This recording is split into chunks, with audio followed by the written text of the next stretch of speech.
là où nous voyons les choses impossibles, Elohim lui voit le contraire. Et c'est pour ça que, frères, sœurs, nous devons parler le langage de la foi.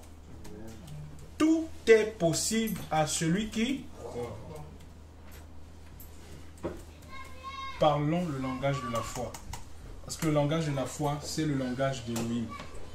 Tout est possible à celui qui croit. Voilà. Donc, on va terminer concernant la justice du Seigneur. Et donc, nous avions dit la fois passée que, en ce qui concerne notamment la justice du Seigneur, elle est définie comme étant sa sainteté en action. La sainteté d'Elohim en action. Et nous devons savoir qu'en ce qui concerne la justice d'Elohim, elle s'opère aussi dans deux éléments principaux dans la vie des humains. Donc le premier élément, justement, c'est la justice d'Elohim qui s'opère dans le pardon. Donc Elohim est pleinement juste dans le domaine du pardon qu'il offre en fait à quiconque se répand. Le pardon d'Elohim est étranger en fait à sa justice. Le fait qu'Elohim pardonne les humains, pardonne l'homme qui se répand, le pécheur, ça fait partie du principe de sa justice. Et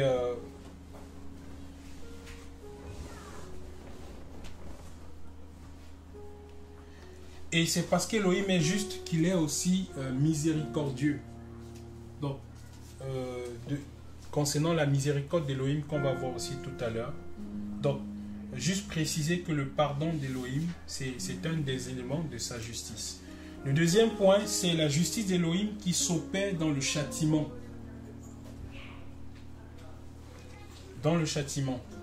Il est celui qui châtie le coupable impénitent. C'est-à-dire le pécheur qui ne veut pas se repentir. C'est pour ça qu'Elohim exige en fait de sa créature, justement, une certaine justice. Vous allez voir par exemple qu'il a donné à Israël sa loi dans Deutéronome 4, 5 à 9. Quelqu'un va prendre ça. Il a donné à Israël sa loi afin que le peuple connaisse pas la loi, la justice d'Elohim, la justice de son Elohim. Deutéronome 4, 5 à 9. Je vais lire. Vas-y mon frère, tu lis un peu fort. Regardez, je vous ai enseigné les lois, enfin des lois et des ordonnances, comme Yahweh mon Elohim me l'a ordonné, afin que vous les mettiez en pratique sur la terre où vous entrez pour en prendre possession. Vous les garderez et vous les pratiquerez, car c'est là votre sagesse et votre discernement aux yeux de tous les peuples. Il dit car c'est là votre sagesse et votre discernement aux yeux de tous les peuples. De tous les peuples.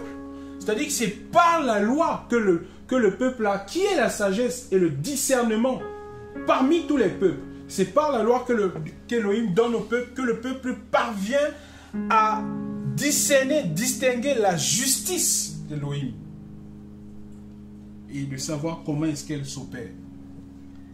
C'est pour ça que l'histoire d'Israël nous montre en fait que l'homme est incapable de pratiquer cette justice. Parce qu'ils ont reçu la loi et pendant toutes ces années, personne n'était capable de satisfaire la justice d'Elohim. L'apôtre Paul nous l'explique dans le livre de Romains, le chapitre 3. Pendant tout ce temps, avec la loi qui expliquait le principe de justice d'Elohim, personne n'est parvenu en fait à satisfaire sa justice. Parce que l'homme, même lorsqu'il sait ce qui est juste, ne parvient pas en fait à le faire. Parce que nous pouvons sentir à l'intérieur de nous comme une loi qui s'oppose en fait à la loi d'Elohim.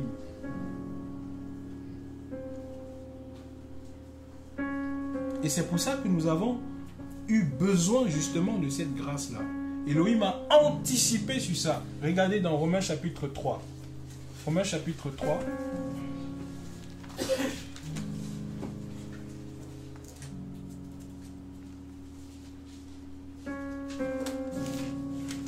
À partir du verset 21.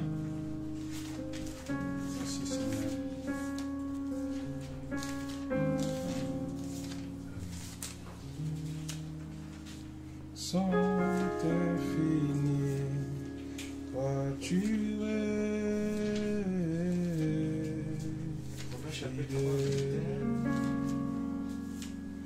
Tu es, Romains 3, 21. Oui. Vas-y.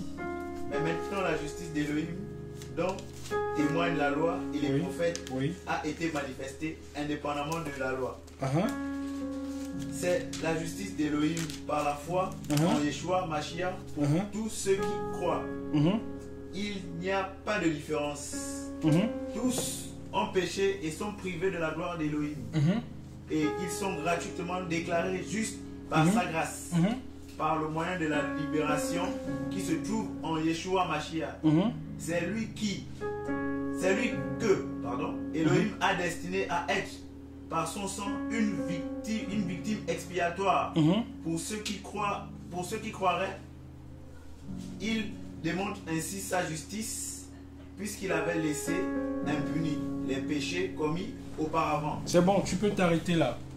Vous voyez, frère, il dit, le verset dit que selon qu'il est écrit qu'il n'y a pas de juste, même pas un seul. C'est-à-dire, de tout ce temps qu'il a donné la loi au peuple, personne n'est arrivé à satisfaire la justice d'Élohim, selon la loi qu'il a donnée au peuple. Et c'est pour ça qu'Élohim a été amené à justifier gratuitement le peuple, selon qu'il est écrit. Mais maintenant, sans la Torah, est manifestée la justice d'Élohim. La Torah et les prophètes lui rendent témoignage. C'est la justice d'Élohim par le moyen de la foi en Yeshua Mashiach pour tous ceux et sur tous ceux qui croient. Car il n'y a pas de différence. Car tous ont péché et n'atteignent pas la gloire d'Élohim. Personne ne pouvait atteindre la gloire d'Élohim.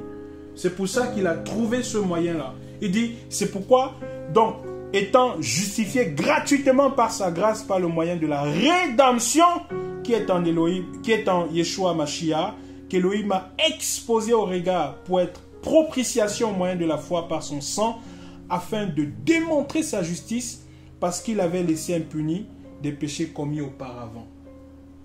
Vous savez comment il nous a justifiés? Nous avons été justifiés gratuitement. Pourquoi gratuitement? Parce que selon la loi d'Élohim, la parole dit que l'âme qui pêche, c'est celle qui mourra.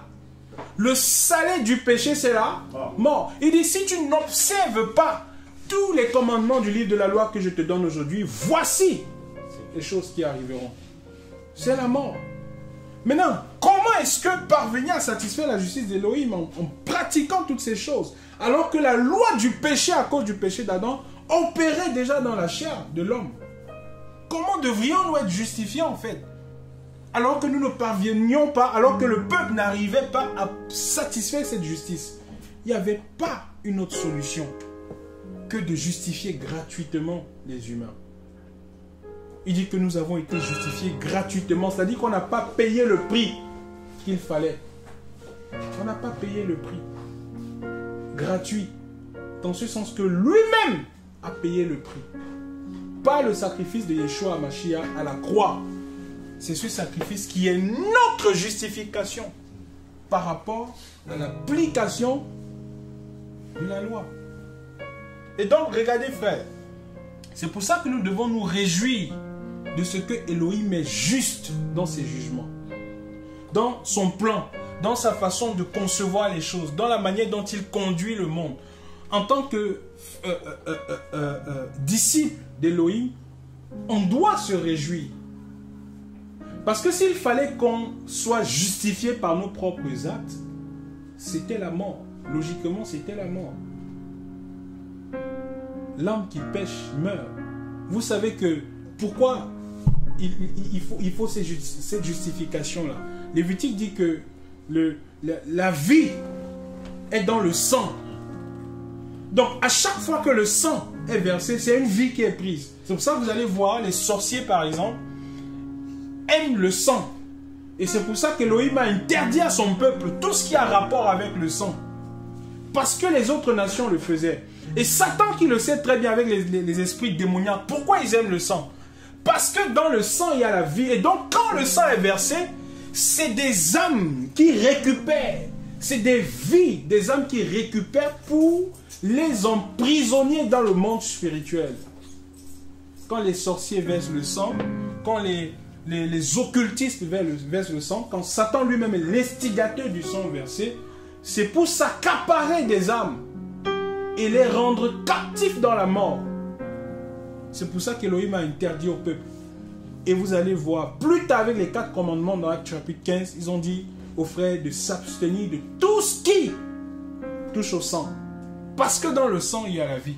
Et la vie de l'animal était prise, pourquoi? Parce que lorsque le sang de l'animal était versé sur l'autel, c'était la vie de l'animal qui était placée en remplacement du péché de l'homme. Parce qu'il faut satisfaire la justice du Père. La justice d'Élohim dit que tu pêches, c'est la mort.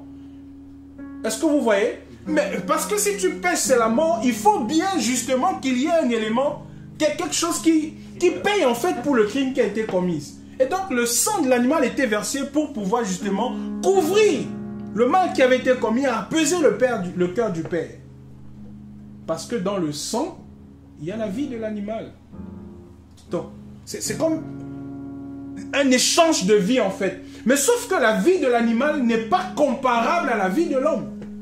Il fallait donc jusque-là, pendant toute la loi, qu'il y ait quelque chose qui soit comparable en fait au sang de l'homme pour pouvoir remplacer l'homme par rapport au péché qu'il a commis. Maintenant, quel homme pouvait être trouvé digne de donner son sang? Un sang pur, pour pouvoir remplacer le mal et le péché que l'homme avait fait. Parce qu'un homme qui donne son sang, c'est la vie qu'il donne. Et c'est pour ça que la parole nous dit que le seul moyen qui a été trouvé justement, c'est que Yeshua Mashiach vienne, qu'Élohim lui-même vienne dans ce corps. Il dit, tu n'as voulu ni sacrifice ni holocauste, mais tu m'as formé un corps. Qu'il vienne lui-même et qu'il verse son sang. Le sang versé à la croix n'est rien d'autre que la vie du Mashiach donnée pour le monde entier. C'est pour ça que Yeshua est le sauveur du monde. Parce que dans son sang versé à la croix se trouvait la vie.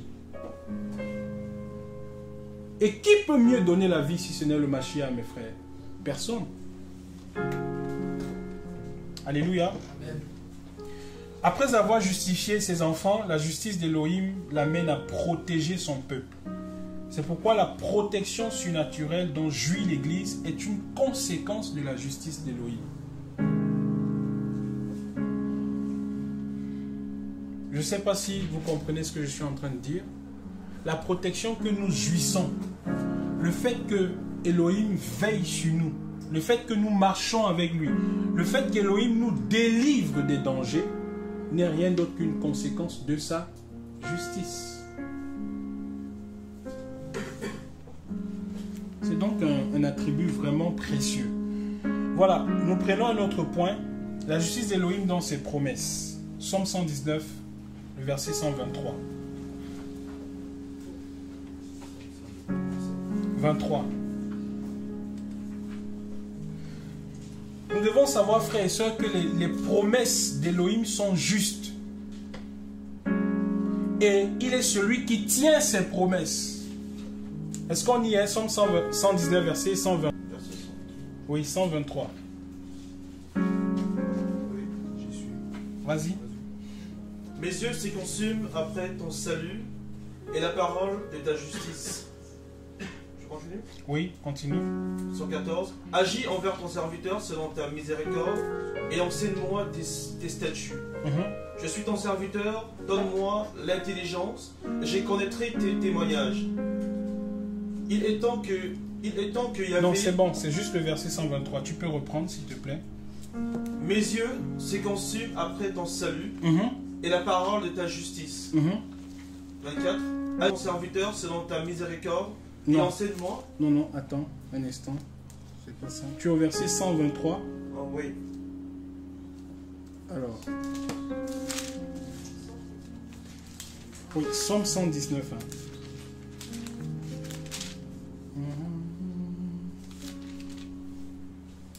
Tu es fidèle, tu demeures. Mes yeux s'épuisent en attendant ta délivrance et la et la parole de ta justice. Voilà, c'est ça ce que je cherchais. C'est la même chose chez toi. Mes yeux se consument après ton salut et la parole de ta justice. Et la parole de ta justice, d'accord. Donc, c'est pour relever le fait que la parole d'Elohim est justice. La parole d'Elohim nous justifie. Quand Elohim nous donne une parole, nous sommes justifiés par la parole qu'Elohim nous donne. C'est pour ça que sa parole est justice. Et vous allez remarquer que même parmi les humains... Vas-y. Excuse-moi, c'est que je me perds parfois. Moi, j'ai la promesse. Et toi, tu parles de parole. Oui, c'est la même expression. La parole, la promesse. Chez toi, ta promesse est... Mes yeux languissent après ton salut. Exactement. Et après la promesse de ta justice. La promesse de ta justice, c'est ça. Voilà. Étymologiquement, c'est le même mot. Mais qui a été traduit en français en deux mots différents. Tu vois, c'est un peu comme dans le sens où je te donne une parole. Parmi les hommes, on dit ça, non? Genre, voilà, quand si je dis par exemple, tu as ma parole, c'est un peu comme si je te fais une promesse que je dois accomplir. C'est dans ce sens-là. C'est pour ça qu'il a traduit ta promesse. C'est pas faux, c'est le même sens. Oui. Donc, vous allez voir que même parmi les hommes, en fait, il y a, comment dire ça? Il y a un ensemble d'arsenal juridique qui est mis en place pour obliger les hommes de tenir leurs paroles, leurs promesses. Quand tu fais la promesse à ton bailleur que tu vas lui donner le loyer à la fin de chaque mois, il faut bien un contrat de bail qui va t'obliger à respecter ta promesse. Et voilà, c'est ce qui a été mis en place au niveau du commun des mortels. Mais Elohim, avec nous, n'a pas besoin de ce genre de contrat. Juste sa parole suffit. Parce que sa parole l'engage. Qu'est-ce qu'Elohim t'a dit? Ce que sa bouche a dit, c'est sa main qui... Ce qu'il dit, la promesse qu'il fait, il est tenu par cette promesse-là. C'est pour ça que la parole dit que la renommée du Seigneur s'est accrue par l'accomplissement de ses promesses. Donc, Elohim, sa renommée grandit au milieu des humains du commun des mortels par l'accomplissement des promesses qu'il fait. Et c'est pour ça qu'en tant que disciples, nous sommes amenés aussi à réaliser les promesses que nous faisons à l'image de notre Père. Amen. Donc, si donc Elohim n'était pas fidèle à ses promesses, il ne serait pas juste. La justice d'Elohim est un des éléments propres à nous fortifier notre foi, pour nous en tant que disciples. Et Elohim, dans sa justice, il est celui qui rétribue les actes des hommes justes, bien qu'ils soient amenés à châtier les injustes. Selon Somme 119, le verset 75, que vous pourrez lire après. Et parce qu'il doit y avoir une correspondance entre ce qu'Elohim est et ce qu'il fait. Elohim est saint, et par conséquent, il doit être parfaitement juste. Sans la sainteté d'Elohim, il n'y a pas de justice. C'est ce que j'ai dit au commencement, que les deux éléments sont liés. Voilà. Et remarquons aussi que dans la conduite de Yeshua HaMashiach, notre Seigneur, il était parfaitement juste, parce qu'il avait la capacité de discerner les desseins des cœurs des pharisiens et des gens qui étaient en face de lui. La parole dit à plusieurs endroits qu'il savait ce qui se disait dans leur cœur. Donc il pouvait être juste, parce qu'il connaissait, il avait cette omniscience-là, le fait de connaître toutes choses, du fait que voilà, il est le Saint, Yeshua HaMashiach, notre Seigneur. Donc il est le seul justement à avoir accompli toute la justice d'Elohim, parce qu'il était conduit par Elohim, et parce qu'il était inspiré par Elohim. Je parle ici de Yeshua HaMashiach, notre Seigneur. Amen. Voilà. Et c'est pour ça qu'en Yeshua HaMashiach, nous avons donc la manifestation parfaite de la justice d'Elohim. C'est-à-dire que la justice ne peut s'opérer de façon parfaite nulle part ailleurs que dans le Seigneur, en fait. Dans ce sens que nous avons été gratuitement justifiés par le sacrifice de Yeshua HaMashiach, et que, ayant donc été justifiés, nous sommes appelés à marcher justement dans la sainteté. Donc vous voyez que les deux éléments vont toujours ensemble. C'est lié. Voilà. Maintenant, un autre point, la justice d'Elohim dans les lois de l'univers concernant la nature, la création. Les lois de l'univers sont des lois infiniment justes. Vous avez par exemple la loi de la croissance, le fait que voilà, si tu jettes une graine à terre, quelques jours après, si elle est arrosée, elle va pousser. Voilà, elle va croître, justement. Ça fait partie des lois, des principes de la justice d'Élohim. Si tu couches avec une femme, voilà, et qu'elle est en état de pouvoir enfanter, ça va donner un enfant. Ça aussi, c'est la justice d'Élohim. Parce qu'il y en a qui vont avec les femmes qui pensent qu'elles ne peuvent pas tomber enceintes. Et c'est après qu'ils se rendent compte que, hey, je ne savais pas que tu pouvais tomber enceinte. C'est une loi claire qu'Élohim a établie. Vous avez la loi de la végétation, par exemple. Et il faut remarquer que si, par exemple, toutes ces lois, par exemple, que ce soit au niveau des animaux, que ce soit au niveau des humains, que ce soit au niveau de la végétation, si toutes ces lois venaient à disparaître, ce serait le chaos sur la terre. Si vous plantez et que ça ne pousse pas, si les animaux se mettent ensemble et ne peuvent pas mettre bas, si des humains s'accouplent et ne peuvent pas enfanter, c'est l'univers entier qui va s'auto-détruire en fait. Et toutes ces choses fonctionnent autour de nous en fait dans un ordre bien précis et bien parfait. C'est nous les humains qui sommes venus en fait créer du désordre dans les lois de la nature. Et toutes les lois de la nature qui ont été mises en place par Elohim vont dans le sens de sa justice. Et à chaque fois qu'une loi est enfreinte, qu'une loi est détruite par un élément de la création, il y a un cri qui monte vers le Père pour se plaindre en disant voilà ce que les humains font. Même les animaux, même les arbres, même la nature, tout ce que vous voyez, à chaque fois qu'on détruit la nature, à chaque fois que les hommes rentrent dans la pollution, toutes ces choses-là, c'est des cris qui montent devant le Père pour se plaindre. Au commencement, c'est pas comme ça que tu nous as fait. C'est pas comme ça qu'on fonctionne. Ce qu'on a créé aujourd'hui avec l'intelligence artificielle, par exemple, les fécondations in vitro, le cloisonnement de certaines espèces animales, quand vous prenez des espèces différentes, parce que scientifiquement parlant, Elohim avait interdit, même depuis Noé, de croiser des espèces différentes. Quand des humains prennent des espèces différentes, vous prenez par exemple une poule et vous faites que la poule se croise avec une chèvre. C'est ce qu'on appelle des éléments contre nature. Voilà, des trucs comme ça. Quand on dit contre nature, c'est-à-dire ça va dans le sens inverse des lois de la nature qui ont été établies par Elohim en fait. C'est pour ça, par exemple, coucher avec la femme de son père est une relation contre nature, parce qu'il n'a pas fait les choses comme ça.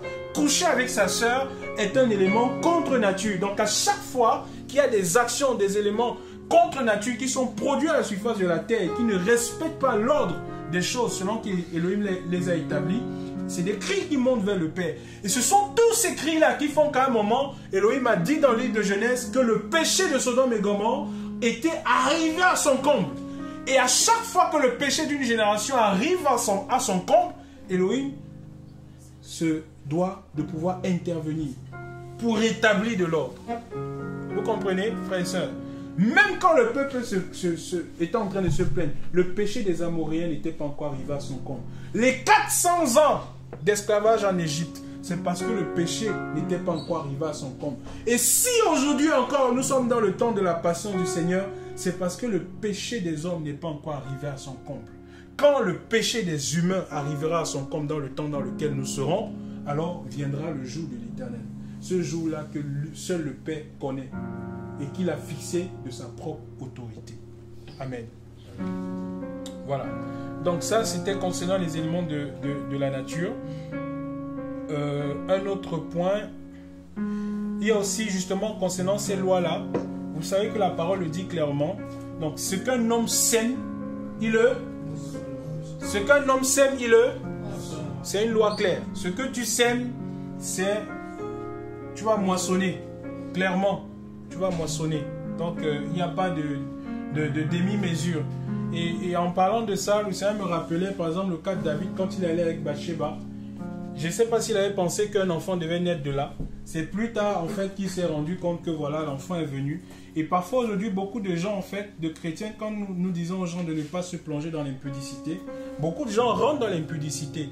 Mais ce qui se passe, c'est que parfois dans le péché en fait, quand vous demandez pardon, mais le pardon n'annule pas toujours les conséquences du péché. tu vas aller avec une femme, tu vas tomber avec elle, tu vas demander pardon, mais ça n'empêche pas le fait que l'enfant va venir après. Parce que le fait que l'enfant vient obéir à une loi qui rentre dans le cadre de la justice d'Élohim.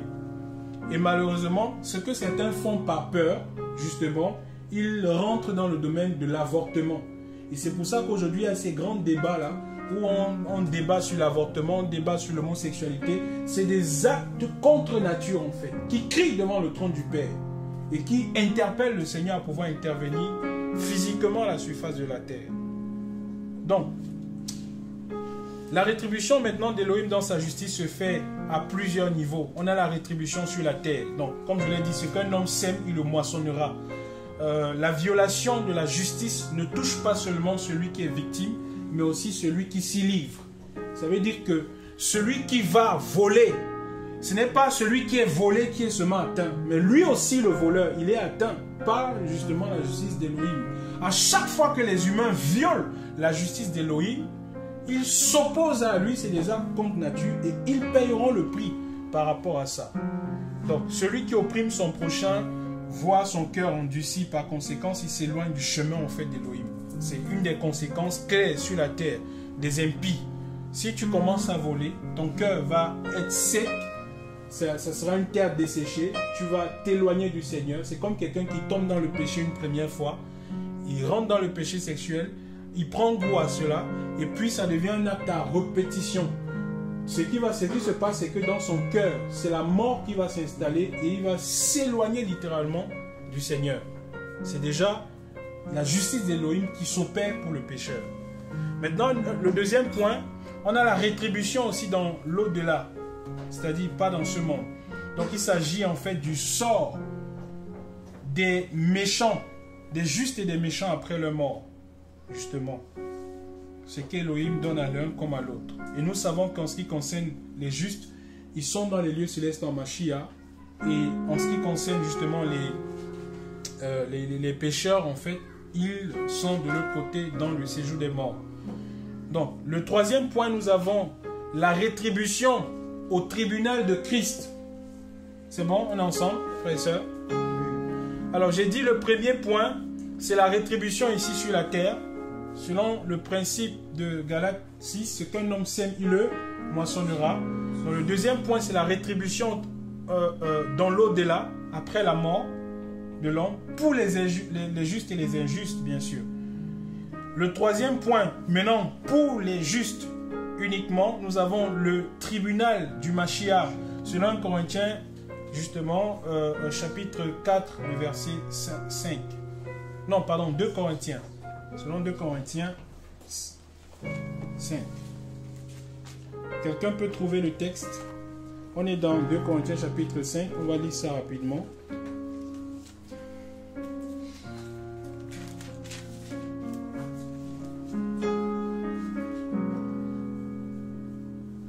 « 2 Corinthiens 5, 10, il dit « Car il nous faut tous apparaître devant le tribunal du Mashiach, afin que chacun reçoive selon les bonnes ou les mauvaises choses qu'il aura pratiquées étant dans son corps. » Voilà. Donc, c'est la rétribution des justes au tribunal du Mashiach. Le quatrième élément concerne le salaire du péché, maintenant pour les injustes. Donc, la parole dit que le salaire du péché, c'est la mort. Voilà, Romains 6, 23. Vous pourrez noter et lire à la maison. C'est pour ça que la destruction en fait de la notion de justice de nos jours pourra alors substituer non pas la justice absolue d'Élohim, mais une notion de justice relative. Ça veut dire quoi? Ça veut dire que le fait que les humains sont en train de détruire en fait la notion de justice d'Élohim, cette justice qui a été établie par Elohim dans l'ordre naturel des choses, le fait qu'ils détruisent ces choses-là, ils installent automatiquement une justice relative, c'est-à-dire une justice qui peut avoir été fixée par les humains eux-mêmes, mais en fait qui n'est qu'une justice temporaire. Parce que tôt ou tard, selon les humains, la justice d'Elohim s'établira sur la terre et dans les cieux. C'est-à-dire que peu importe ce que les hommes font, le monde va dans le sens de la justice d'Elohim. Parce qu'il arrivera un temps où le Seigneur rétablira toutes choses à la surface de la terre. Voilà. Est-ce que jusque-là, c'est clair?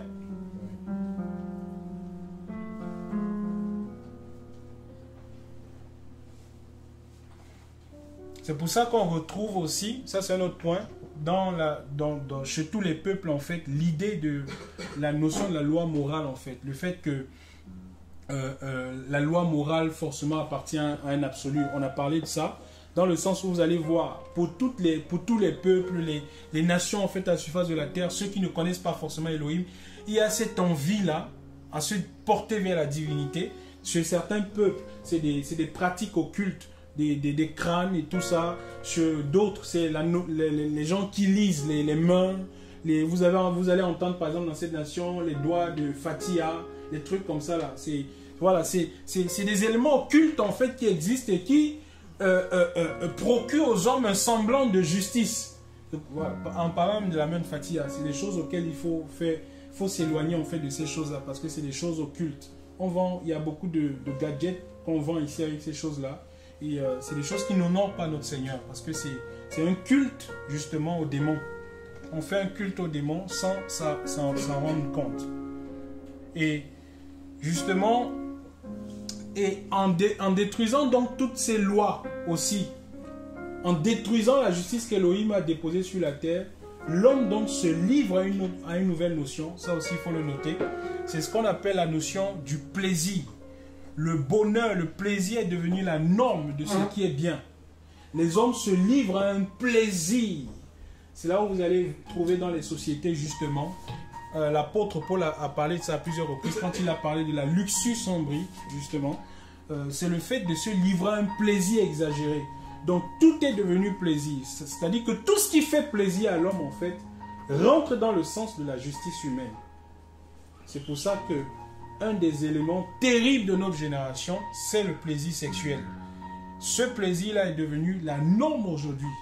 Au point où on ne sait plus dire aux gens, on a carrément même effacé du dictionnaire des notions comme qui font référence à tout ce qui concerne la chasteté, à tout ce qui concerne l'obéissance, justement. Les gens ne savent plus se retenir. On retrouve de moins en moins dans l'église des femmes vierges qui savent garder leur virginité. Pourquoi? Parce qu'aujourd'hui, et des hommes aussi bien sûr, parce que pourquoi aujourd'hui, il y a cette destruction de la justice en fait d'Elohim dans le monde, dans les nations. Il y a cette destruction des valeurs morales d'Elohim aujourd'hui qui même arrive à pouvoir affecter l'église. Donc, ça fait partie de ces choses-là. C'est donc l'esprit de l'anti-Mashiach. Et face à tout ceci, l'esprit d'Elohim juge parfaitement chaque acte et chaque pensée. C'est pour ça que personne n'est trouvé justement juste devant lui. Et chaque homme, peu importe les actions que les humains produisent à la surface de la terre, chacun rendra compte au Seigneur pour chaque action, pour chaque parole, pour chaque pensée qui se serait émanée de lui. Chacun rendra compte par rapport à ces choses. Parce qu'Elohim ne peut pas faire comme si le péché n'existe pas. Sinon, c'est la notion de justice tout entière qui serait remise en question. Si aujourd'hui il est arrivé à dire, bon ok, il va faire comme si voilà, il n'y a pas de justice et tout ça, non. Sinon, c'est une partie de sa nature complètement qui serait remise en question. Et c'est pour ça qu'il fallait réparer cette justice-là. D'où on a parlé justement de la notion du sacrifice de Yeshua Mashiach à la croix pour justifier l'homme face à tous ces éléments. Alors, un autre point.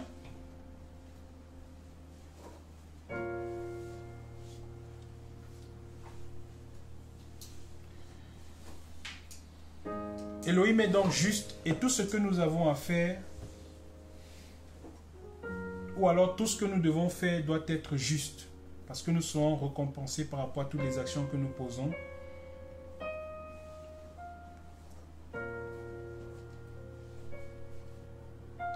Et aussi, le deuxième élément par rapport à ça, concernant la notion de justice, le Seigneur a dit qu'il s'en va, il partait pour nous préparer une place. il faut savoir qu'il y a une gradation aussi dans la position des élus, dans la position que nous occuperons dans le royaume des cieux. Donc, c'est-à-dire quoi? C'est-à-dire que on n'est pas sauvé que pour être sauvé. Même dans le royaume des cieux, on n'aura pas tous accès forcément, on n'aura pas tous le même niveau en fait.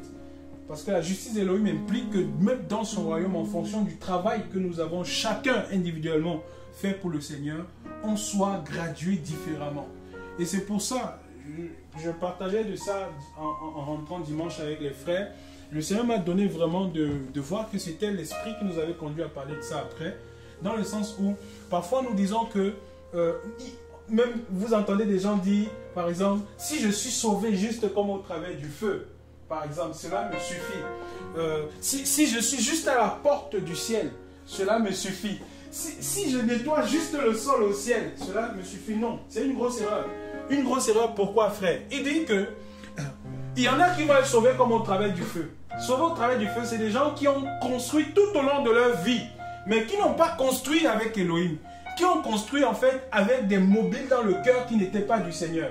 Mais bien qu'ayant aimant le Seigneur, ayant accepté le Seigneur, ils vont être sauvés. Mais sauf que c'est des constructions qui n'ont produit que du foin, de la chaume, de la paille.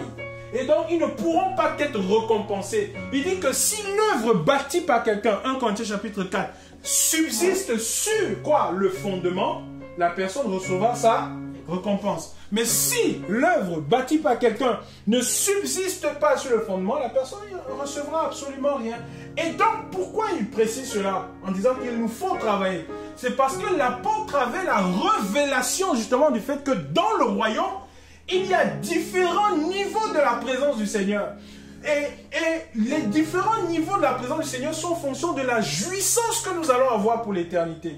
C'est pour ça que celui, par exemple, qui est proche du Seigneur, parce qu'il a travaillé sur la terre, parce qu'il a travaillé, parce que le monde l'a méprisé, parce que le monde l'a décapité à cause du nom du Seigneur, qui a donné sa vie pour le Seigneur, et qui mérite cette place proche du Père, la jouissance qu'il a à pouvoir être avec le Père n'est pas la même jouissance que celui qui a été sauvé du feu aura. Parce qu'encore une fois de plus, Elohim est juste. Tu ne peux pas dire que tu es dans le Seigneur, tu ne fous absolument rien dans la maison du Père. Si ce n'est que balader, rentrer, sortir, on ne voit pas ce que tu fais, on ne voit pas ce que tu produis. Et tu veux avoir le même niveau de jouissance que quelqu'un qui a passé toutes ses journées sur la terre à aller chercher les âmes. Est-ce que c'est juste? Selon nous, les humains, c'est pas juste. C'est pas juste. Que quelqu'un qui a donné sa vie pour l'évangile, que quelqu'un qui vivait en fait comme étant sur l'autel, qui a travaillé pour le Seigneur, comme l'apôtre Paul le dit, j'ai combattu le bon combat de la foi, j'ai achevé ma course. Désormais, la couronne de justice, et sachez, quand l'apôtre Paul le dit, je me suis dit, s'il arrive à faire cette affirmation, à dire que désormais la couronne de justice m'est réservée, c'est que le Seigneur lui avait donné de voir ces choses par rapport au travail qu'il faisait. C'est pour ça, quelque part, il dit que si j'annonce l'évangile, c'est parce que la nécessité m'en est imposée. Malheur à moi si je n'annonce pas quoi? L'évangile. Parce qu'il savait le prix de sa course. Et encore une fois de plus, frères et sœurs, on ne va pas tous avoir le même prix. Détrompez-vous. Ne te cache pas derrière des frères. Ne te cache pas dans une assemblée, dans une église. Tu ne fous rien du matin au soir. Et tu penses que tu vas avoir le même prix que ceux qui travaillent. Parce que comme vous savez, dans le champ, quand les gens descendent dans le champ pour travailler, il y en a qui dans le champ, à cause du fait qu'il y a le soleil, à cause du fait que le travail est dur, ils se baissent. Ils font semblant de glaner le sol. Et pourtant, ils ne font rien. Ils se cachent entre les arbres, entre les herbes, pour que le maître de la moisson ne les voie pas. Ils se cachent derrière qui? Derrière ceux qui travaillent, derrière ceux qui sortent, derrière ceux qui travaillent dans le champ du Seigneur. Vous en avez des gens qui se cachent. Ils ont des roues. Ils ont été équipés. Le Père leur a donné le matériel. Mais ils sont dans le champ et ils font semblant de glaner le champ. Ils tournent. Ils jettent, de temps en temps, ils jettent un regard pour voir est-ce que le maître est en train de me regarder. Les mêmes choses que nous vivons sur la terre, frères et sœurs, dans le commun des humains, des mortels. nous répétons ces choses-là spirituellement parlant. Et si l'Église, justement, aujourd'hui, est en train d'être dans ce grand frein, c'est parce que quand nous disons qu'il y a peu d'ouvriers pour la moisson, c'est pas qu'il n'y a pas de gens dans le champ. Aujourd'hui, dans ce champ-là, le champ est rempli de gens. Le champ est rempli de personnes. Mais tous ceux qui sont dans le champ ne sont pas véritablement des ouvriers. Parce que l'ouvrier mérite son salaire. L'ouvrier, c'est celui qui travaille. C'est celui qui ne se cache pas derrière les ailes, qui ne se cache pas derrière un manguier. On l'a fait, moi, quand j'étais petit, quand je partais au champ avec ma tante, arrivé quand c'était tellement difficile quand ils nous envoyaient porter le bois, moi j'arrivais et puis je m'asseyais au coup d'eau. Et puis je commençais à branler là-bas. Dès que l'heure arrive, je fais comme si j'ai trop travaillé. Vous voyez ce genre de truc-là. Et puis quand il arrive, il fait « Ah, on dirait qu'il a travaillé toute la journée. » Quand il rentre à la maison, vraiment, comment s'est passé la journée? La journée était très fatigante. Et pourtant, il a branlé toute la journée au bureau sans rien faire. Est-ce que vous comprenez? Elohim est juste. Il y en a plein qui le font comme ça dans la maison du Seigneur. Vous voyez des gens, ah mais c'est comment, oh franchement je suis cassé. Et pourtant, elle est cassée juste de ce qu'elle n'a absolument rien fait. Plein, la maison du Seigneur est remplie de ce genre d'ouvriers, frères. Sachez que ce n'est pas un plaisir d'être sauvé comme au travers du feu. Non. Ce n'est pas un plaisir. C'est pour ça que les gens qui peuvent encore se contenter de ce genre de position-là, oubliez ça rapidement, frère. Sortez cette pensée de votre tête. Arrêtez de penser qu'on peut être sauvé comme au travers du feu. Celui qui est sauvé au travers du feu ne l'est pas parce qu'il veut.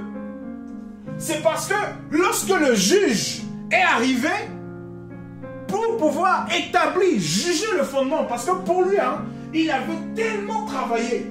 Il avait fait beaucoup de choses. Pour lui, sa construction était tellement grande. Mais sauf que quand on vient examiner la construction sur le fondement, on se rend compte que, mais tiens, ici, il n'a rien foutu. Il a pris 3 mois pour aller dans cette nation en disant qu'il part évangéliser. Il n'a rien fait. Les 3 mois là, il a passé ça à l'hôtel, à passer toutes ses journées à branler. Est-ce que vous comprenez? Il a dit non, il prenait 6 jours pour aller là-bas. Et pendant les 6 jours, il n'a rien fait. Il est resté chez lui, sous le climatiseur, en disant que les 12 heures, il fait très chaud, il ne peut pas sortir. L'église s'est mobilisée, on a payé toutes ces choses, on a mis les moyens financiers à sa disposition, on a payé son transport, payé sa chambre, payé sa nutrition, et il est arrivé là-bas, il a passé tout son temps à branler.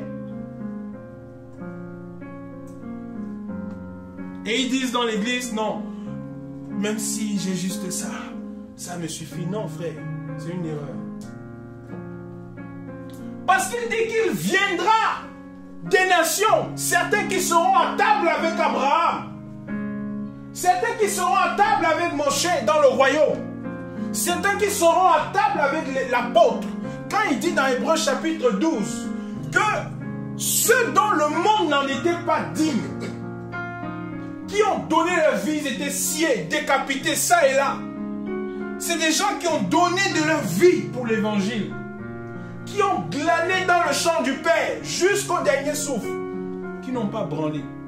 Ce sont ces gens-là qui vont briller dans le royaume. Vous savez, quand on parle de jouissance, vous n'avez aucune idée du degré de jouissance dans le royaume du Père. Du degré de la réjouissance. Oui. C'est pour ça qu'en rentrant dans ces mystères, le Saint-Esprit m'a donné de comprendre que nous avons intérêt, Église, à travailler pour le Père jusqu'à la dernière goutte de sueur. Pourquoi? Parce que dans le royaume là-bas, tous ceux qui auront travaillé jusqu'à la dernière goutte de sueur auront une récompense bien meilleure, une jouissance bien meilleure par rapport à ceux qui n'auront rien fait. Vous savez, c'est comme un sentiment d'insatisfaction. Tu es dans le royaume. Oui, tu es sauvé. Oui, tu es dans la présence du Père. Tu es sauvé, mais tu sens que vraiment, Je ne sais pas comment vous expliquer comment l'Esprit m'a donné de comprendre ça. Tu sens que vraiment tu as travaillé, oui, tu es sauvé, mais il y a quelque chose, comme quelque chose qui te manque. Il y a comme une jouissance qui te manque. Parce que les hommes n'ont pas tous le même niveau de jouissance. Dans la jouissance entre ceux qui font face au Père, qui peuvent toucher les cheveux du Père, qui peuvent caresser la cuisse du Père, son intimité, qui peuvent être intimes avec lui dans le travail, frère. Ce n'est pas le même niveau que ceux qui n'ont rien foutu dans le champ. Et vous ne verrez jamais dans la parole. Nous, la parole dit que ceux qui ont été sauvés comme au travers du feu auront accès à la cuisse du Père. Oui. Nous entendons des chrétiens qui disent que non, vraiment, moi, c'est telle partie qui me plaît. Oui, mais sache que pour arriver à ce niveau-là, il y a un travail, il y a un prix à payer. Est-ce que vous voyez, frères et sœurs? J'appuie là-dessus parce que quand je suis arrivé à cette partie, dans l'étude avec le Seigneur, l'Esprit du Seigneur, personnellement, m'a stoppé pour me donner de voir combien, en fait, son Église se trompe sur ce point. Et combien est-ce que les enfants du Seigneur aujourd'hui se réjouissent simplement d'être sauvés. Il va à l'église tous les jours, il rentre, il sort, il est dans les programmes, dans les activités, mais il ne fout rien dans le champ. Combien d'âmes as-tu gagné pour le Seigneur? À combien de personnes as-tu parlé pour le Seigneur? Quel est le travail que tu fournis? Dans nos activités aujourd'hui, frères et sœurs, pour la plupart, ne sommes-nous pas payés selon l'objectif que nous faisons? Beaucoup sont payés par rapport à l'objectif qu'ils atteignent. Vous pensez que le Père est celui qui paye sans que vous n'ayez fait l'objectif? Vous pensez que le Père est celui qui rémunère ceux qui n'ont rien fait? Elohim est juste. Il donnera à chacun selon sa rétribution. Chacun aura ce qu'il mérite. Je parle ici des saints, de ceux qui sont sauvés. Je ne parle pas du monde. Nous n'avons pas à juger ceux du dehors. Ceux du dehors, c'est Elohim qui les juge. Je parle ici de ceux qui sont dans la maison du Seigneur, les ouvriers, et qui ne font rien dans le champ. Frère, le problème n'est pas le nombre de disciples. Il y a beaucoup de gens aujourd'hui qui ont accepté le Seigneur. Il y a beaucoup. Le Seigneur me donnait de voir comme un champ rempli à cette partie-là, comme un champ en fait avec beaucoup de trucs en fait, comme si vous avez un champ de pommes, où il faut récolter ces pommes-là, et vous avez beaucoup d'hommes qui sont dans ce champ-là, mais qui sont debout en fait, qui ne font rien. Et l'un dit à son camarade que, en tout cas, moi je suis sauvé, c'est bon. Oui. Et ça aussi c'est une tromperie de Satan. Parce que de la même façon qu'il y a une gradation dans le royaume des cieux, il y a aussi une gradation pour l'enfer. Pour répondre aux critères de la justice d'Elohim. Oui, il dit dehors les chiens, les enchanteurs, les idolâtres, les impudiques, les fornicateurs, tous ceux qui aiment et pratiquent le péché, tout cela dehors. Mais même là-bas aussi. Oui. Chacun aura ce qu'il mérite. Elohim est justice, frère. Elohim est justice. Ne pensez pas que vous allez vous cacher derrière les arbres. Vous allez faire semblant d'attraper une pomme, je ne sais pas, ou une papaye. Fais semblant, tu as arraché une pomme, et puis tu regardes la pomme du matin au soir. Ton seau est là, il n'est pas plein. Le maître te dit qu'il veut 3 seaux par jour, minimum de récolte. Tu attrapes une pomme dans la main et puis tu regardes la pomme. Tu admires la pomme. Vraiment, cette pomme-là, c'est une pomme rare. C'est une pomme vraiment qu'on ne trouve pas n'importe où. Hein? Du matin au soir, tu regardes la même pomme alors que ton maître t'attend avec 3 seaux. Et tu veux être récompensé. Tu seras payé pour la seule pomme que tu as récoltée dans le champ. Que le Seigneur nous aide, frères et sœurs.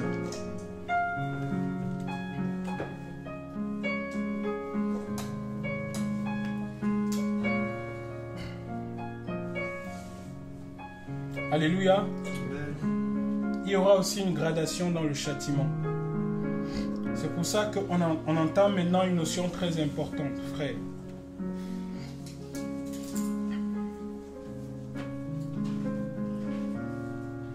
La dénonciation et le jugement. un des éléments aujourd'hui qui, justement, s'établit comme une sorte de barrière et qui empêche les gens de récolter le nombre de seaux, si je prends juste cette image-là, auquel le Père nous attend. Ce sont les deux points que nous allons aborder maintenant. Pourquoi est-ce que beaucoup de gens ne travaillent pas? Parce qu'aujourd'hui, dans l'église, on n'arrive pas à faire attention, on n'arrive pas à avoir des précisions sur ces deux notions. Alors, c'est quoi la dénonciation dans le Seigneur? La dénonciation, littéralement, c'est le fait de transmettre en assemblée aux anciens de l'église des informations relatives à une infraction ou à l'une des lois de la parole commise par un disciple, c'est-à-dire par un frère. Je reprends. C'est le fait de transmettre aux anciens de l'église des informations relatives à une infraction à l'une des lois de la parole commise par un disciple. C'est ça la dénonciation. Transmettre aux anciens de l'église des informations relatives à une infraction à l'une des lois de la parole commise par un disciple. Elle doit être transmise de bonne foi et à être de nature à démontrer de façon raisonnable la pratique d'une infraction lors d'une infraction à l'un des commandements de la Bible. Je reprends.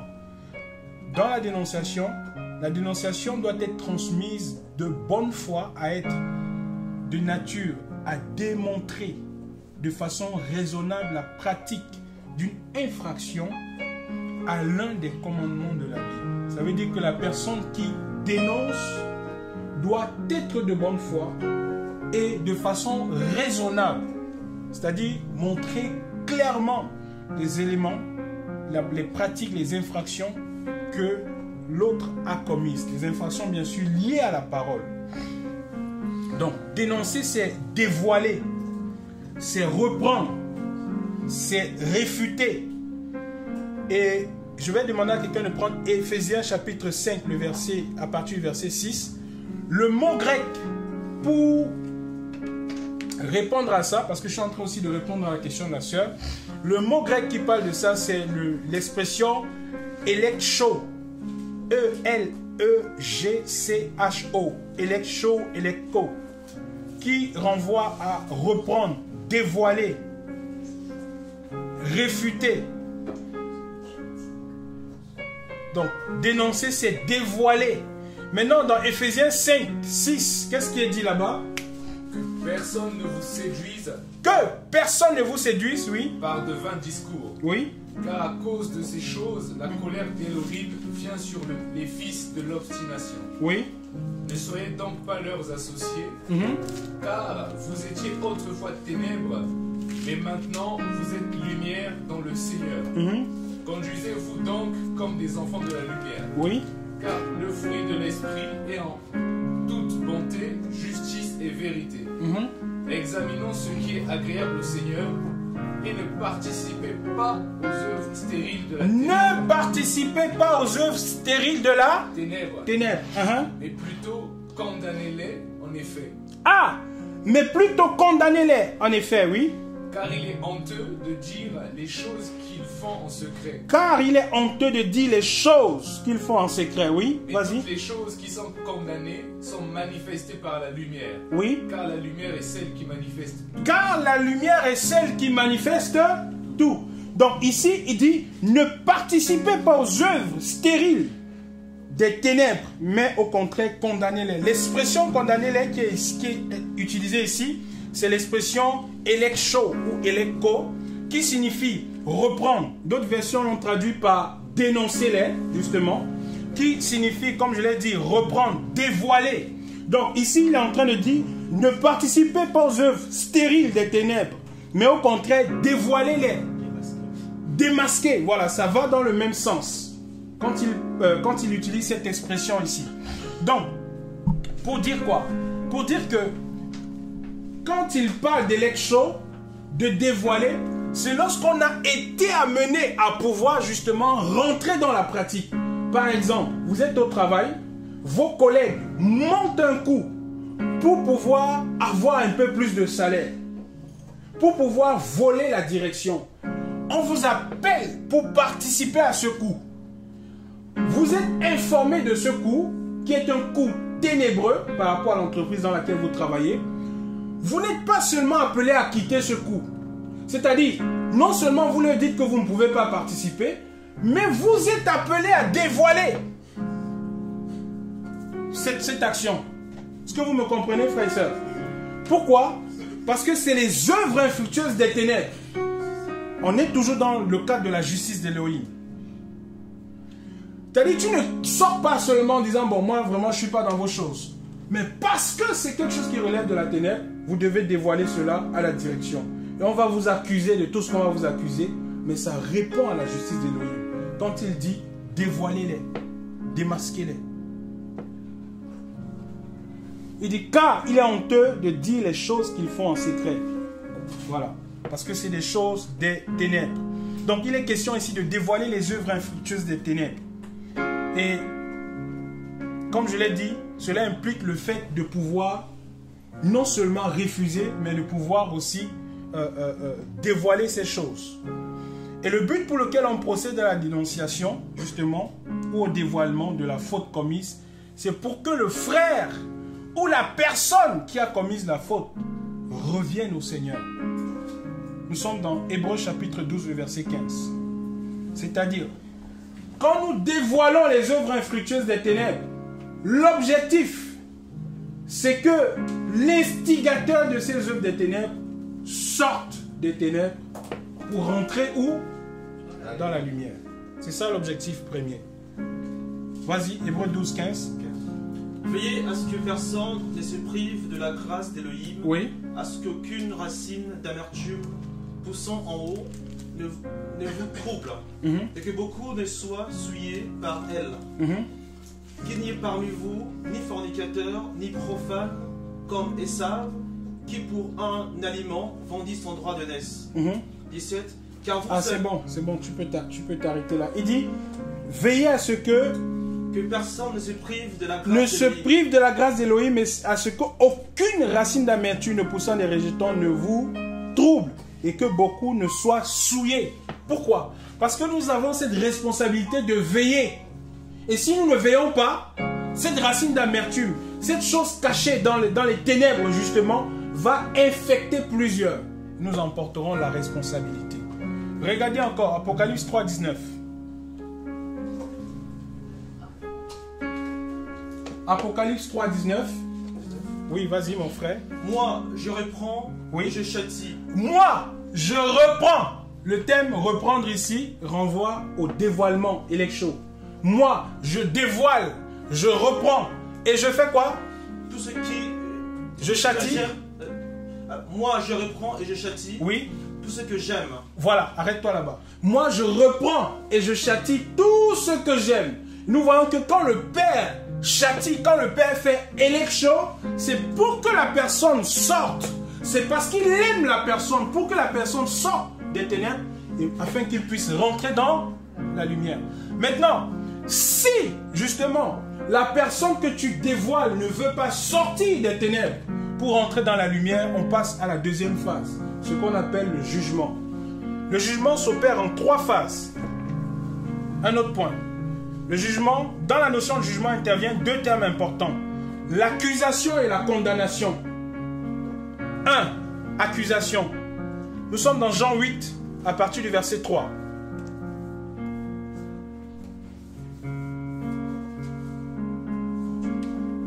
Tu y es? Je suis là. Vas-y, tu peux lire. Alors les scribes et les pharisiens lui amenèrent une femme surprise en adultère, et l'ayant placée au milieu, ils lui disent: Docteur, cette femme a été prise sur le fait comme étant adultère. Or, Moshe nous a ordonné dans la Torah de lapider d'une telle personne. Toi donc, qu'en dis-tu? Verset 6. Or, il disait cela pour le tenter, afin d'avoir de quoi l'accuser. Mais Yeshua, s'étant penché en bas, écrivait avec son doigt sur la terre. Et comme il continuait à l'interroger, s'étant relevé, il leur dit: que celui de vous qui est sans péché jette le premier la pierre contre elle. Et s'étant encore baissé, il écrivait sur la terre. Mais eux, ayant entendu cela, et étant condamnés par leur conscience, ils se retirèrent un à un, en commençant depuis les plus anciens jusqu'au dernier. Et Yeshua fut laissé seul, la femme se tenant au milieu. Mais Yeshua s'étant relevé et ne voyant plus que la femme, il lui dit, femme, où sont tes accusateurs? Personne ne t'a-t-il condamné? Elle dit, personne, Seigneur. Et Yeshua lui dit, je ne te condamne. Je ne te condamne non plus. Va et ne pêche plus. Ne pêche plus. Voilà. Dans ce texte, justement, il y a plusieurs éléments qui sont rassemblés. Nous avons là une femme qui est accusée, justement, parce qu'elle a été prise en flagrant délit d'adultère. Donc, j'étais sur la notion, justement, de l'accusation. J'ai dit que dans le jugement, il y a deux notions principales, l'accusation et la condamnation. Donc, l'accusation. Le verset 8 dit, « Et s'étant encore baissé, il écrivait sur terre. Mais eux, ayant entendu cela et étant condamnés dans leur conscience, ils se retirèrent un à un et commençaient depuis les anciens jusqu'au dernier. Et Yeshua fut laissé seul, la femme se tenant au milieu.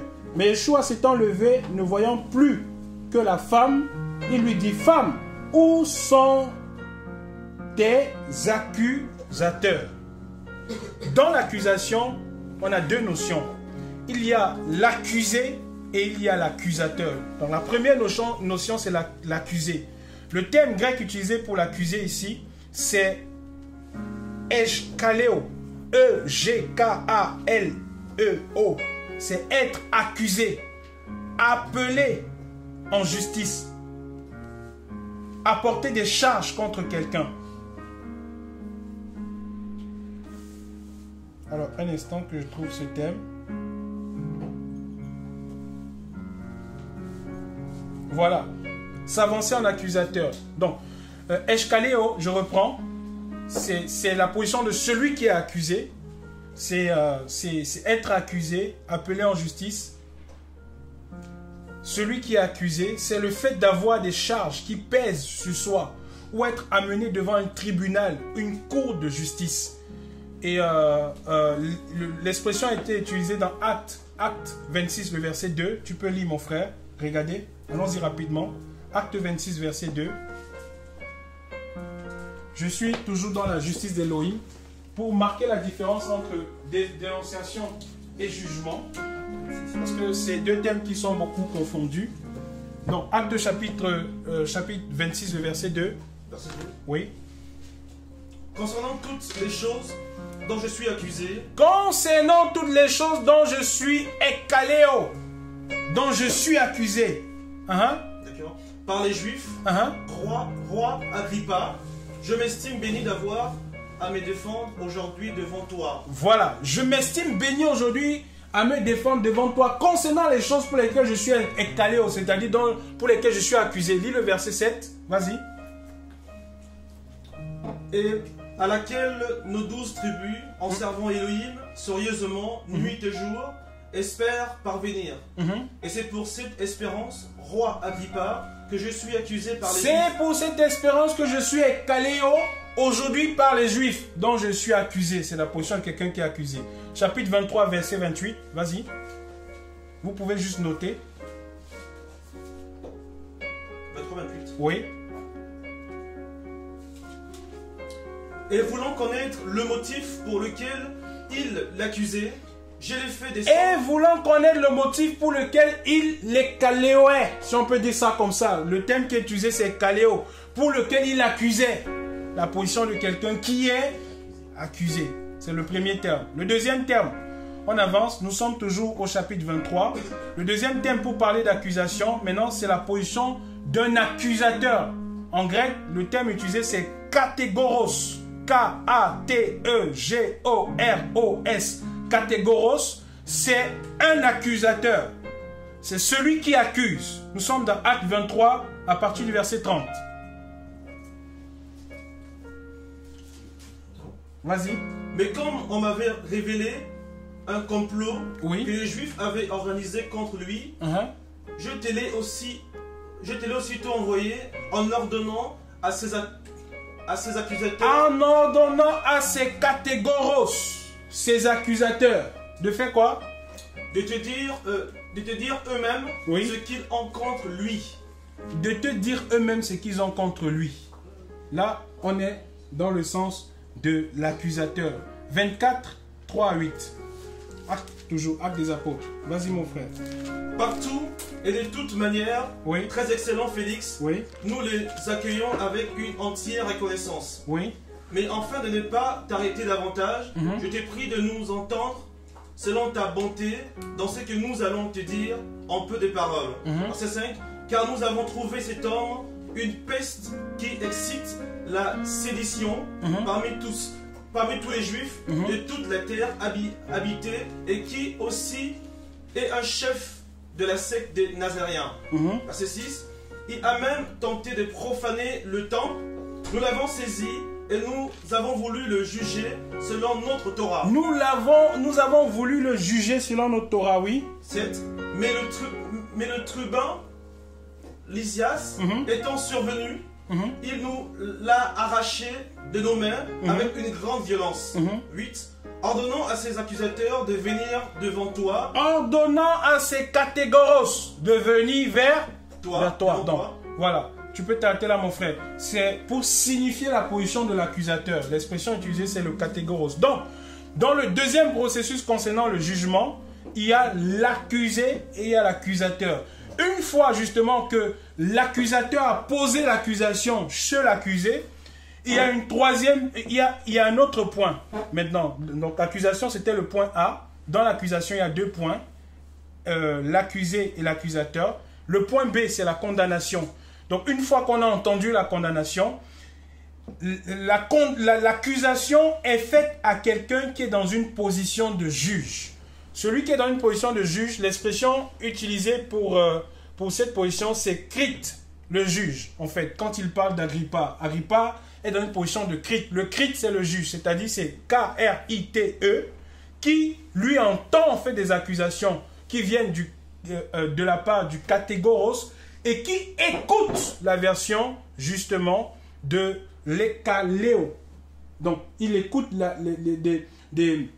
les propos venant de l'accusateur et de l'accusé. Lui, dans sa position, c'est un Crite. Maintenant, qu'est-ce qu'il fait en tant que juge? Dans le processus qui permet justement d'aboutir à la condamnation des différents éléments, dans le processus qui permet d'aboutir à une condamnation, voici les points en fait que les juges sont amenés à respecter. Le premier point, nous sommes dans 1 Corinthiens chapitre 2, le verset 15. Donc le premier point, c'est anacrino. C'est l'expression qui est utilisée là-bas. Tu peux lire, vas-y. Alors 1 Corinthiens 2, 15. Oui. Mais celui qui est spirituel juge en effet toutes choses. Celui qui est spirituel, qu'est-ce qu'il fait? Juge en effet toutes choses. Il juge. L'expression qui est utilisée, c'est anacrino. Anacrino, c'est l'expression grecque qui signifie examiner, qui signifie s'enquérir de, scruter, faire des recherches. Donc, le Crite procède à l'anacrino quand il a entendu les propos de l'accusé et de l'accusateur. Il examine. Ça, c'est la première expression. Donc, c'est pour ça qu'il dit que l'homme spirituel, il fait quoi? Juge. Il juge et... Juge en effet de toutes choses. Oui. Et n'est jugé lui-même par personne. Donc, il examine toutes choses. L'homme spirituel. Il examine d'abord toutes choses. Maintenant, il y a quelque chose qui va sembler le contraire ici. Mais je vais situer le contexte. Il dit que l'homme spirituel examine toutes choses. Ça, c'est la première expression, anacrino. Deuxième expression utilisée, toujours concernant la condamnation, le jugement. C'est crino. Matthieu 7, chapitre 1. Deuxième expression. Nous sommes dans Matthieu chapitre 7, le verset 1. J'espère que je ne parle pas trop vite. Hein. Je suis en train de courir un peu comme l'avant. Matthieu chapitre 7, le verset 1. Oui. Ne jugez pas afin que vous ne soyez pas jugés. Alors, il dit ne jugez pas, ne crinoez pas. Crino, K-R-I-N-O. Crino, ne jugez pas afin que vous ne soyez pas jugés. Crino. Donc, crino ici, c'est quoi? C'est prononcer une opinion concernant le vrai et le faux. C'est séparer, c'est mettre en morceaux. c'est démonter. Donc, quand les juges ont examiné dans les cours de justice, logiquement, quand on a fini d'examiner, les juges doivent maintenant se prononcer sur les faits. Est-ce qu'ils sont pour ou contre les faits qui ont été présentés? C'est ce qu'on appelle crino. Ça veut dire quoi? Prononcer une opinion. Quelle est ton opinion sur ce que tu as écouté? Ça, c'est la deuxième phase. Et une fois que l'opinion a été écoutée, il y a une troisième phase qui s'appelle katakrino. Matthieu chapitre 12, le verset 7. Katakrino ou katadikazo en grec. Juste pour préciser l'étymologie des mots. Matthieu chapitre 12, le verset 7, tu peux lire. Mais si vous saviez ce que signifie « je veux la miséricorde et non pas le sacrifice », il dit, si vous savez ce que signifie « je veux la miséricorde et non pas le sacrifice », vous n'auriez pas condamné. Vous n'auriez pas condamné, katadikazo, c'est-à-dire prononcer la sentence. Vous n'auriez pas condamné, frappé d'une peine, fait subir une punition à quelqu'un par un jugement, porter une condamnation contre, prononcer une culpabilité. C'est-à-dire une fois que les juges, justement, se sont mis d'accord sur le fait que nous sommes d'accord, la faute qui a été commise est recevable, la faute qui a été commise, justement, est approuvable. Maintenant, les juges doivent prononcer, justement, le fait de katadikazo, c'est-à-dire prononcer la sentence qui découle, en fait, de l'approbation des faits qui ont été exposés. Est-ce que jusque-là, vous me suivez, frères et sœurs? Je suis en train de vous expliquer le processus. Donc ici, nous sommes justement en train de parler du processus de la condamnation. J'ai dit, premier point, c'est anacrino, examiner. Deuxième point, prononcer une opinion, est-ce que c'est vrai ou c'est faux? Troisième point, katadikazo, ça veut dire prononcer la peine qui en découle justement de l'approbation de cet acte. Et tout cela est fait par des crites, c'est-à-dire des juges, celui qui fait crino. Voilà. Maintenant, quand l'apôtre Paul, justement dans 1 Corinthiens chapitre 4, nous revenons là-bas, pour répondre à la question, à la différence. Je pense qu'à ce niveau, tu dois déjà voir la différence entre dénonciation et jugement. Voilà. Ça doit paraître clair. Dans 1 Corinthiens chapitre 4, à partir du verset 1, vas-y mon frère. Ainsi, oui, qu'on nous estime comme des serviteurs du Mashiach. Il dit ainsi qu'on nous estime comme des serviteurs du Mashiach, oui. Et des gestionnaires de mystères d'Élohim. Et des gestionnaires des mystères d'Élohim. Mais du reste, oui, ce que l'on cherche dans les gestionnaires, oui, c'est que chacun soit trouvé fidèle. C'est que chacun soit trouvé fidèle. L'apôtre Paul est en train de parler ici des mystères d'Élohim. Pour ceux qui exercent dans un ministère et qui transportent dans l'église une certaine autorité. Il dit qu'on nous estime comme étant des gestionnaires des mystères d'Élohim. Je précise ici qu'il est en train de parler précisément des ministres du Seigneur, qui transportent une certaine autorité dans l'église, qui exercent un ministère, apôtre, prophète, docteur, pasteur, évangéliste. Il dit qu'on nous considère comme étant des gestionnaires des mystères d'Élohim. Vas-y. Verset 3. Oui. Mais pour moi, il m'importe très peu d'être jugé par vous. Pour moi, attends, il m'importe très peu d'être jugé. L'expression utilisée là-bas, c'est crino. Il m'importe très peu d'être crino par vous. Est-ce que vous comprenez? Vous avez vu la définition de crino tout à l'heure? Ça veut dire dire si c'est vrai ou si c'est faux. Examiner si la chose est vraie ou si c'est faux. Il dit, il m'importe très peu d'être crino par vous. Pourquoi? Parce que, vas-y.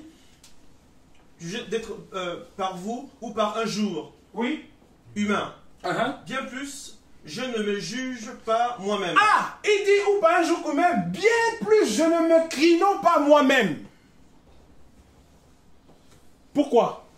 Car je n'ai rien sur ma conscience. Car je n'ai rien sur ma conscience. Oui. Mais ce n'est pas pour cela que je suis justifié. Ce n'est pas pour cela que je suis justifié. Je suis en train de placer le contexte quand l'apôtre Paul parle de ça. Il parle des gestionnaires des mystères d'Élohim. Pour ceux qui transportent une certaine autorité dans l'église. Il dit qu'il m'importe peu d'être crino par vous. Pourquoi? Parce que quand il revient justement au chapitre 4, il a dit, on est au chapitre 4, c'est ça? 4. Continue. Mais celui qui me juge, c'est le Seigneur. Celui qui me crino, c'est le Seigneur. Verset 5.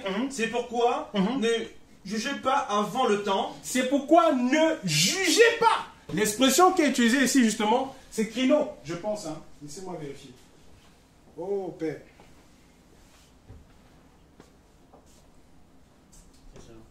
C'est ça? Voilà. Il dit, c'est pourquoi ne faites pas quoi? Ne jugez pas, ne crinoez, si on veut conjuguer, ne crinoez pas avant le temps. Est-ce que vous comprenez? Amen. Il ne faut pas criner avant le temps. Pourquoi? Jusqu'à ce que vienne le Seigneur. Jusqu'à ce que vienne le Seigneur. Qui illuminera les secrets de la ténèbre. Oui. Et manifestera les desseins de la lumière. Alors, pourquoi? Parce que c'est seul Mashiach qui a la capacité de crinoer un ministre qui exerce en autorité dans l'église. Par rapport aux œuvres, en fait, qui sont produites. Ce n'est pas le cas avec les autres éléments qu'on va voir tout à l'heure. C'est pour ça que je situe le contexte. Il parle des gestionnaires des ministères, de l'œuvre.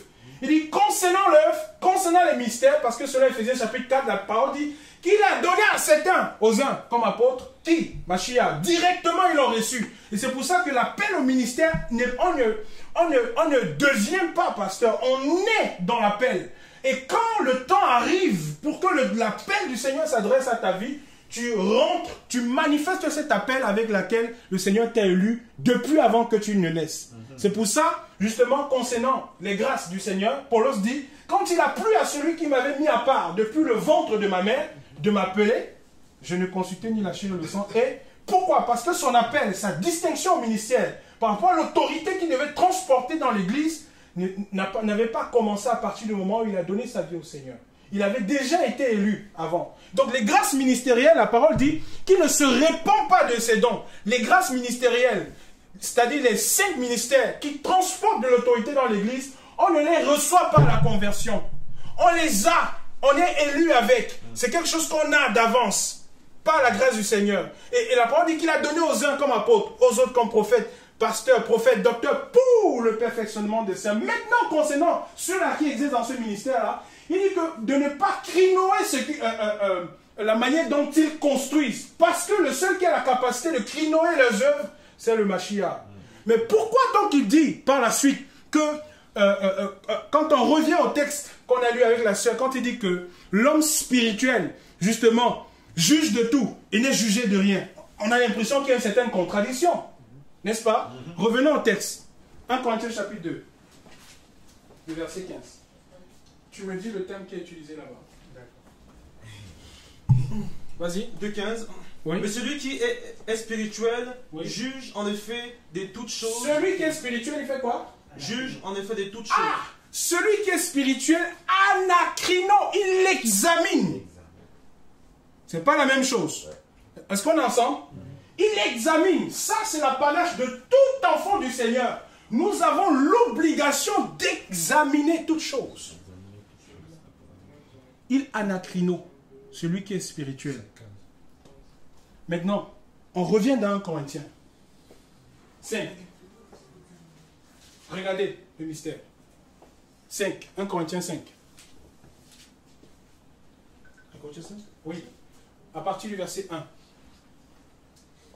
1 Corinthiens 5, 1. Oui. On entend tout à fait parler de la relation sexuelle illicite, oui, parmi vous, et une relation sexuelle illicite telle qu'elle n'a pas même de nom parmi les nations. C'est ainsi que l'un de vous a la femme de son père. Et vous, vous êtes enflés, et vous n'avez pas été plutôt dans le deuil, afin que celui qui a commis cette action soit ôté du milieu de vous. Car pour moi, étant en effet absent de corps, mais présent en esprit, j'ai déjà jugé. Ah! Ah! Il dit, mais non, pour moi, absent de corps, mais présent en esprit, j'ai déjà crino. Ça veut dire quoi? Revoyez la définition de crino. Séparer, mettre en morceaux, démonter, choisir, sélectionner, approuver, estimer, préférer, être d'opinion, juger, penser. Ok, parfait. Donc, ça veut dire que, quand il dit que j'ai déjà crino, il est déjà parvenu en fait à déterminer si l'action qui a été posée est bonne ou mauvaise. Il est en train de condamner l'action qui a été posée. Ça veut dire que l'apôtre Paul dit ici que j'ai déjà crino. Ça veut dire qu'il est en train de dire littéralement que ce qui a été fait est mauvaise. Il n'est pas en train de katadikazo.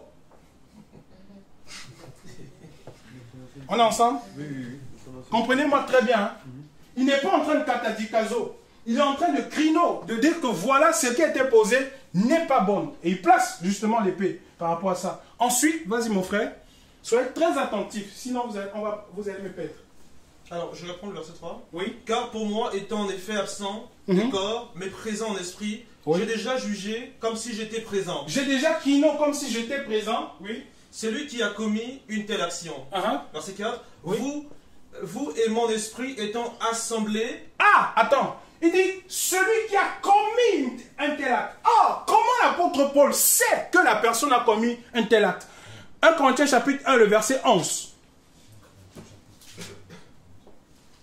On est toujours dans 1 Corinthiens 1, 11. Vas-y. Verset 11. Oui. Car...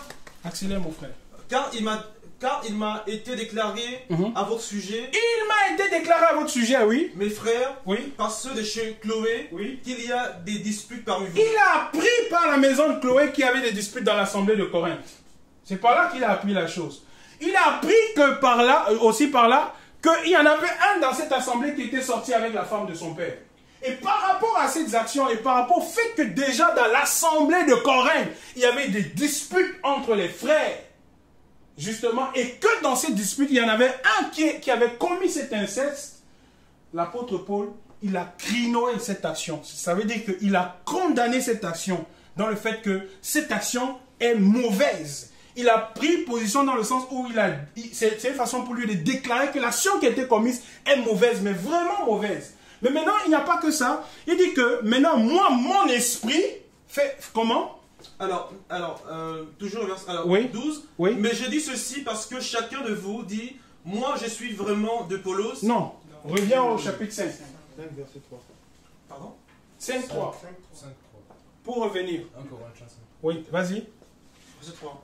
Car pour moi, étant en effet absent de corps, étant en effet absent de corps, oui. Mais présent en esprit, j'ai déjà jugé comme si j'étais présent. Oui. Celui qui a commis une telle action. Oui. Verset 4. Vous et mon esprit étant assemblés au nom de notre Seigneur Yeshua. Il dit, vous et quoi? Mon esprit. Ça veut dire que l'ecclésia de Corinthe rassemblée avec son esprit. C'est-à-dire que la décision de l'ecclésia unie à l'esprit de l'apôtre, c'est pas que lui seul, dans sa position, non. C'est vous et mon esprit étant ensemble. Est-ce que vous comprenez? Ça c'est important. Dans les prises de décision, justement. C'est-à-dire que vous et mon esprit ensemble. Et il va donner la suite. Donc il n'a pas dit seul, lui seul, son esprit seul. Non. Lui et l'église unis ensemble en Mashiach pour placer la décision. Vas-y. Mashiach, avec la puissance de notre Seigneur Yeshua Mashiach. Avec la puissance de notre Seigneur Yeshua Mashiach. Qu'un tel homme soit livré à Satan pour la destruction de la chair, afin que l'esprit soit sauvé. Ah! Maintenant, il va placer le katadiskazo.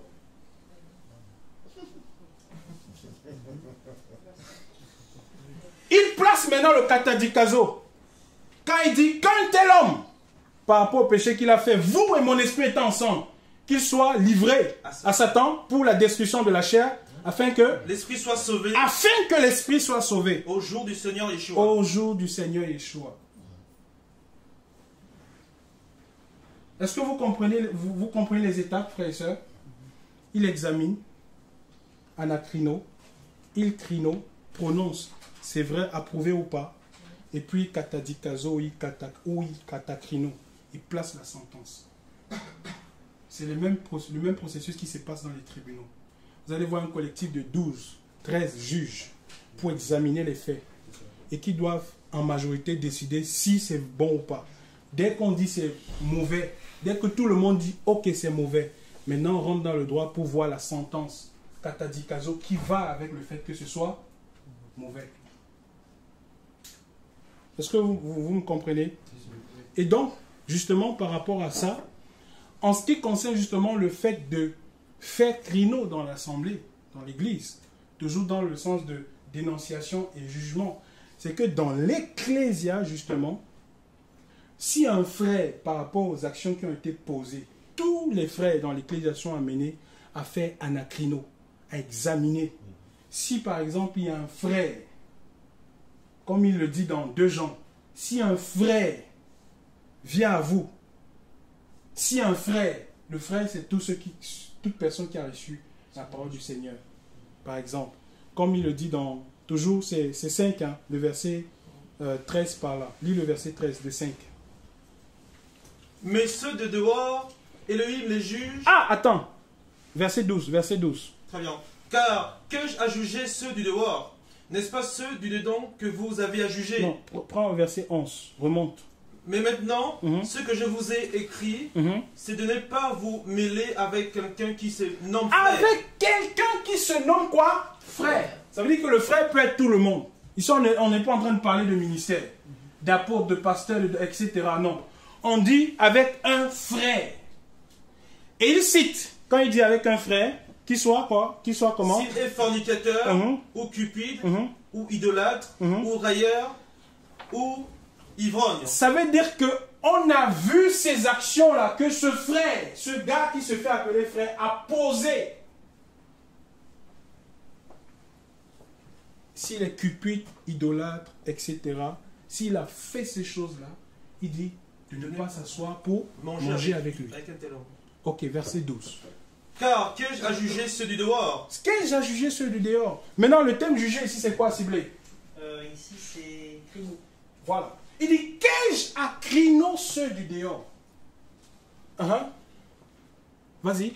N'est-ce pas ceux du dedans que vous avez à juger? N'est-ce pas ceux du dedans que vous avez à juger? C'est encore crino. Ça veut dire que ceux du dedans, tous les frères, on peut crinoer les frères par rapport aux actions qu'ils posent. Est-ce que vous comprenez? On peut crinoer les frères, c'est-à-dire par rapport aux actions qu'un frère a posées. Après examen, on peut dire, ça il a fait mal, ça il a fait bien. Après avoir anacrinoé, examiné. Parce que nous faisons crino pour ceux du dedans. Mais, sauf que l'apôtre Paul dit que... sauf qu'il dit un peu plus tôt qu'il ne faut pas crino avant le temps. Là, je plante le drapeau maintenant.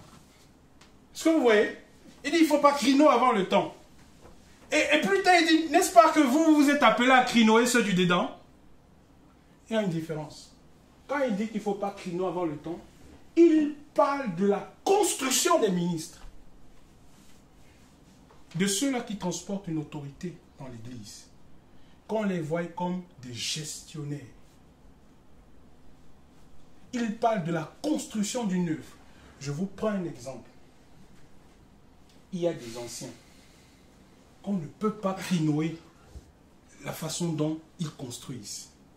En fait, parce que on n'est pas habilité en fait à pouvoir crinoer la manière dont ils construisent. Oui. C'est comme notre ancien. Je ne peux pas crinoer la manière dont il construit parce que je ne connais pas les thèmes de son appel avec le Seigneur. Est-ce que vous comprenez? Pour pouvoir parvenir à crinoer aussi un ministre du Seigneur, il faut connaître les thèmes de son appel. Une œuvre, une construction. Mais maintenant, si ce frère qui construit arrive justement à poser des actions claires, fornicateur, impudique, etc., il dit, je vous dis de ne pas manger avec lui. Parce que nous sommes là pour crinoer ceux du dedans. C'est là où il faut arriver à faire la part des choses. Dans la manière dont nous crinoons les choses dans l'Église. Oui. Et quand il dit fornicateur, idolâtre, etc., c'est des faits clairs sur lesquels vous avez des preuves tangibles. Oui, des preuves tangibles. Des faits clairs. Comme par exemple, j'étais dans une assemblée, on a pris quelqu'un en flagrant délit, il sortait d'un auberge avec une femme. C'était un ministre du Seigneur, docteur, enseignant de la parole. C'était clairement établi l'impudicité. Par exemple, dans une assemblée, l'assemblée finit, et puis on attrape deux personnes dans un coin du lieu de prière en train de s'embrasser. C'est un effet clair. Irréfutable. Il dit, ce genre de personnes, attention. Donc, pour revenir à dénonciation, jugement, dans la dénonciation des voiles, lorsqu'on est amené à prendre part à des actions, on met à lumière de façon raisonnable et de bonne foi. On ne va pas au-delà de ce qu'on ne connaît pas. La dénonciation se fait de bonne foi. C'est-à-dire que tu as des éléments clairs, on t'a appelé à participer, tu as refusé, tu as la preuve et puis tu dénonces. Parce que quand c'est fait de mauvaise foi, c'est ce qu'on appelle la dénonciation calomnieuse. Est-ce que vous comprenez, frères et sœurs? Donc, comparé au jugement, quand il parle de jugement, il y a 3 thèmes. Anacrino, crino, kata. Il y a qui, un truc comme ça là.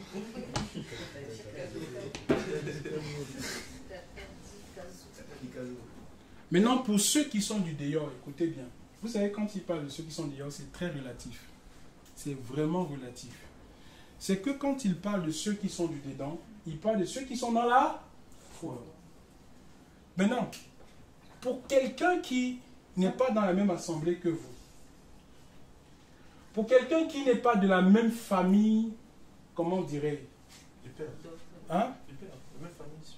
Non, je ne dirais pas la même famille spirituelle parce qu'on est dans un temps compliqué. Compliqué pourquoi? On assiste à l'explosion de dénominations. Tu vois? Il y a plusieurs dénominations. Quand l'apôtre écrit, il y a une ecclésia. Les églises fonctionnaient ensemble. Il y a des lettres qui circulaient. Il s'adresse à une ecclésia bien précise. Maintenant, on a un problème. C'est qu'il y a un éclatement de dénominations. Et donc, dans chaque dénomination, par rapport à cet éclatement, chacun construit un ministère. Vous comprenez? Tous n'ont pas le même... comment je vais dire? Ne sont pas venus dans la foi, pas le même Père dans la foi. Non. Il y a eu cet éclatement-là.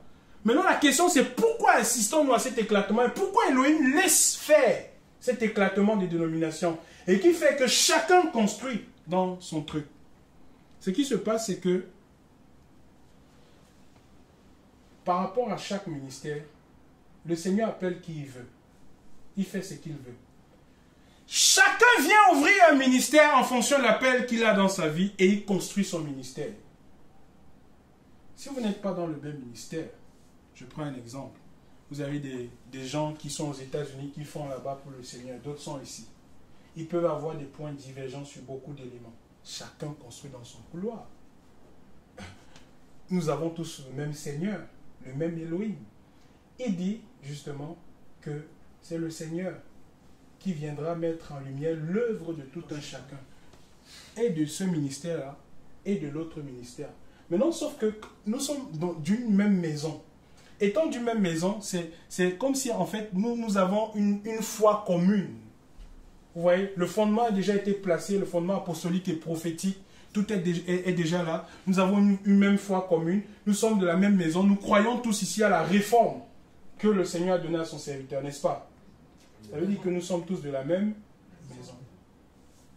Mais ceux qui ne sont pas dans le message, en fait, la réforme, ils sont dans une autre maison. Hein? Très bonne question. Maintenant, eux, qui ne sont pas dans le message de la réforme, ils sont dans une autre maison, leur maison à eux, qui est aussi, pour eux, du Seigneur. Tu vois? Il dit que ceux-là, c'est le Seigneur qui les juge. Nous jugeons les gens de la maison. On fait crino pour les gens de la maison. Ceux-là qui sont là-bas. Le Seigneur, à la résurrection, viendra dire si ministère de la lumière, ministère de la porte ouverte, ministère du ciel présent, si tout ça, ils sont avec lui ou pas?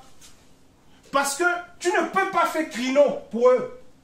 Tu ne connais pas le thème de leur appel, ni la manière dont ils confessent. Est-ce que vous me suivez un peu, frères et sœurs? Parce que c'est ça la grande difficulté aujourd'hui. Maintenant, parlons de maison. Hein. Nous sommes littéralement, au sens spirituel, nous sommes la maison du Seigneur. Le Seigneur connaît ceux qui lui appartiennent. Tous ceux qui sont du Seigneur font partie de la grande maison du Seigneur. Mais maintenant, il se peut que d'un côté, on assiste à cet éclatement de dénomination. Maintenant, est-ce que nous allons dire donc, par exemple, que tous ceux qui forcément ne croient pas au message de la réforme ne sont pas de la maison du Seigneur? Non, on ne peut pas l'affirmer. Est-ce que nous pouvons clinoer, par exemple, leur fondement, le thème de leur alliance avec le Seigneur? Personnellement, je trouve que c'est très difficile de clinoer le thème de leur appel avec le Seigneur. C'est pour ça que Mashiach, justement, dans son intelligence, il laisse faire. Que chacun construise et bâtisse sur le fondement qui a été placé. Mais que vous sachiez justement que lorsque Mashiach apparaîtra, il éprouvera le fondement de tout un chacun. Amen. Et chacun justement recevra en fonction de comment il a fait. Ça veut dire que si moi aujourd'hui, par exemple, mon fondement n'est pas de Mashiach, je n'ai rien à voir. Ça veut dire que tous ces gens-là, s'ils n'ont pas construit justement sur Mashiach, ils n'auront absolument rien. Maintenant, si moi je veux crinoer, c'est par rapport à une action dans la maison qui a été produite.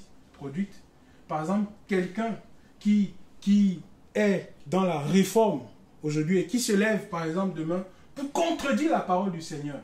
À ce moment, les anciens s'asseyent, ils font un acrino, après ils procèdent au crino et puis au catatizo. Pour livrer la personne justement à Satan. Livrer la personne à Satan, c'est placer la sentence. Bon. Échouez le Seigneur.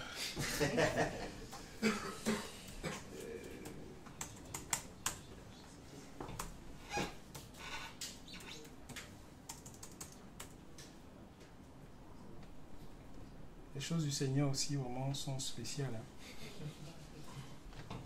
Amen. Alors moi, j'ai une question, en fait. Vas-y. Prenons les questions, on va s'arrêter là.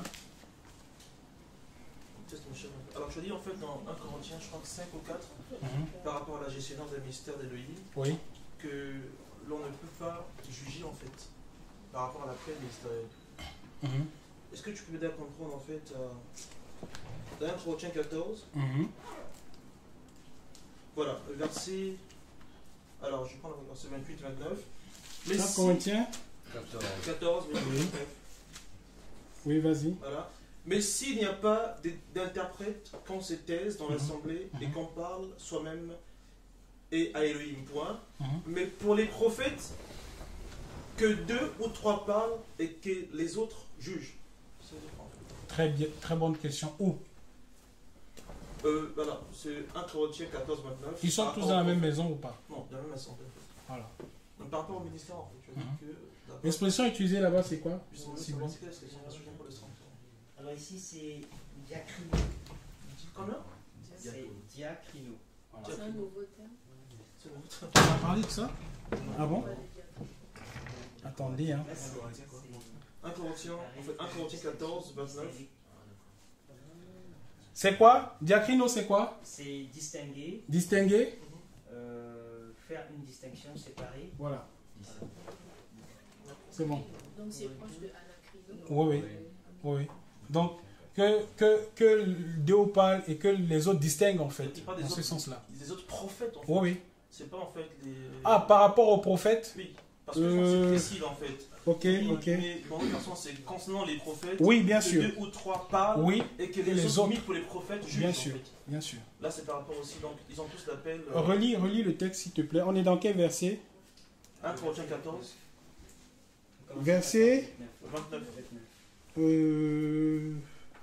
Alors, je commence au verset 28. Mais s'il n'y a pas d'interprète, qu'on se taise dans l'église et qu'on parle à soi-même et à Elohim. Mais pour les prophètes, que 2 ou 3 parlent et que les autres jugent. Oui, c'est ça. Les autres prophètes. Les autres prophètes. Oui, oui. C'est-à-dire que si je n'ai pas prophète, tu ne peux pas juger. Oui. C'est clair. Que les autres, bien sûr, distinguent. C'est dans le sens de distinguer. Hein. Ceux qui ont les mêmes esprits des prophètes. Oui, oui. Parce que l'esprit des prophètes est soumis aux prophètes. Donc, qu'ils puissent faire diacrino. Maintenant, est-ce que l'Église... C'est ça, est-ce que l'Église a... Le droit de diacrino. L'Église a la capacité d'anacrinoer. Mais est-ce qu'ils peuvent diacrinoer les... Parce que ça veut dire discerner. C'est ce que ça veut dire Oui. dans la traduction. Lisez tous les mots qui sont utilisés. Discerner, douter, hésiter, reprocher, différence, doute, juger, distinguer, prononcer, distinction, contester. Ça, c'est Ouais. pas diacrino. Diacrino, en effet. Alors, ce que je voulais dire en fait par rapport à ça, frères et sœurs, on a terminé. Hein. Amen. C'est que si, concernant les prophètes, quand il dit 2 ou 3 parlent et que les autres puissent diacrinoer, ça veut dire que les autres prophètes puissent diacrinoer, puissent vérifier. Et subir prophète. Oui, exactement. Maintenant, dans 1 Corinthiens chapitre 2, il dit justement que, comment on dit ça, l'homme spirituel fait anacrino. Tu vois, c'est-à-dire qu'en même temps aussi, il examine, il juge, il s'enquiert, etc. Donc, si c'est les mêmes expressions, ça veut dire que l'homme spirituel, tout enfant du Seigneur, né de nouveau, peut faire anacrino, il peut examiner, il peut aussi discerner. Mais par rapport précisément à ce texte, en ce qui concerne justement la parole des prophètes, ce sont les prophètes qui peuvent diacrinoer la parole des prophètes. Parce que l'esprit des prophètes est soumis aux prophètes. Voilà, c'est ce que je voulais dire. Après, concernant le discernement en général, tout enfant du Seigneur peut discerner, examiner, vérifier, creuser, faire des recherches par rapport à certains faits.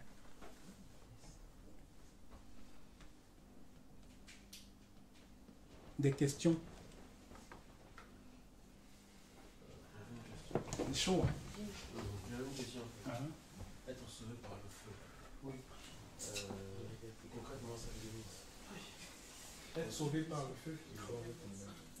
Être sauvé par le feu. Ouais. C'est voir De toute façon, la question, tous les éléments. Être sauvé par le feu, qu'est-ce que ça signifie? C'est ça sa question. C'est voir toute ta construction s'effondrer comme un château de Ponca devant le tribunal de machine. C'est-à-dire que tu as travaillé pour finir. Ça n'a rien produit. Ça n'a rien donné. le feu, c'est pas les épreuves. C'est pas les épreuves. Relisez le texte, vous allez voir. 1 Corinthiens chapitre 4.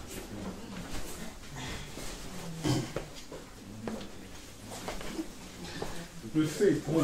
Il parle de l'épreuve du feu. On est dans 1 Corinthiens 4. Lisons rapidement, tu as trouvé. Le chapitre 3. Chapitre 3, pardon. Merci. À partir de 10, oui.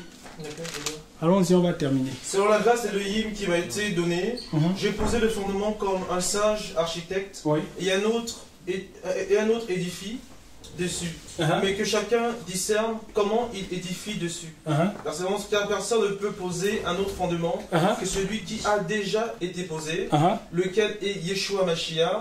Mais si sur ce fondement quelqu'un édifie de l'or, de l'argent, des pierres précieuses, du bois, du foin et du chaume, l'œuvre de chacun... Donc, si sur ce fondement, les gens placent l'or, l'argent,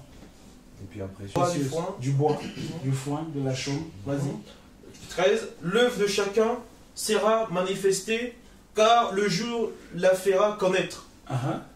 Parce qu'elle se révèle dans le feu. Elle se révèle dans le feu. Continue. Et le feu éprouvera ce que l'œuvre de chacun. Point. Le feu éprouvera ce qu'est l'œuvre de chacun. C'est quel feu?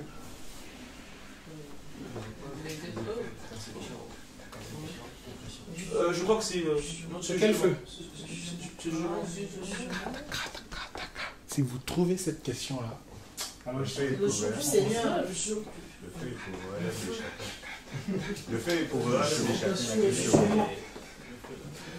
On a parlé de ça. Réitère la question. On a parlé de ça. Le feu fera quoi? Alors le feu éprouvera ce qu'est l'œuvre de chacun. Donc, écoutez bien, frère. C'est le feu qui éprouve l'œuvre de chacun. La question, c'est de savoir de quel feu il est question. Elohim, le feu dévorant. Jugement. Elohim, le feu dévorant. Et Yeshua est le feu dévorant. Le feu dévorant.